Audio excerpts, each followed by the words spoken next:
Hey, y'all. I'm sure that many of you have heard the story of Nex Benedict, who was a youth that committed suicide in Oklahoma. This happened very recently, and this person's story is all over the news. Now, Nex Benedict identified, well, there's reports that he or she identified as being non-binary, which is you're neither male nor female.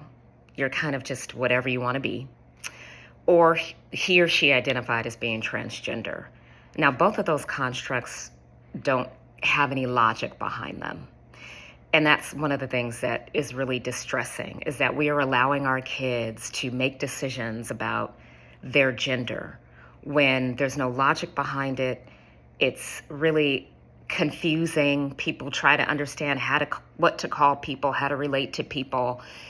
And young people don't have the clarity of mind to be able to make such consequential decisions. And so I feel very horrible for Nex Benedict and the fact that now his life, this person's bubbling life, has been stripped away from him. Now, suicide is not his fault.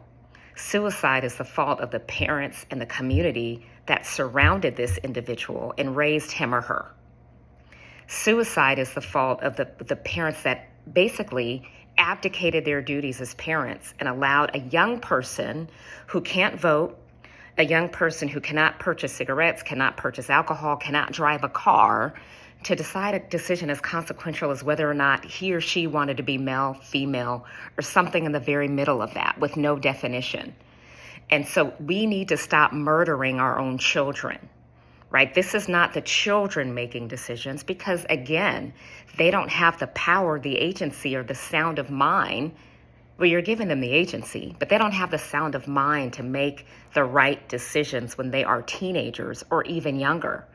And so whenever we see these suicides happening by these trans or non-binary or other individuals that are confused because we've caused them to be confused, truly and honestly, it's their parents and their doctors that need to be arrested and put underneath the jail for causing their children to be so just disfigured emotionally, physically, and spiritually.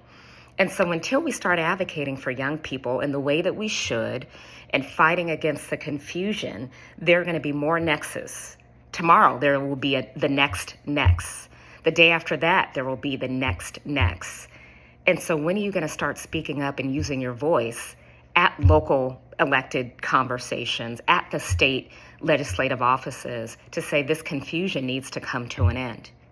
So I'm imploring you to use your voice and to speak up so that the next Nex doesn't happen.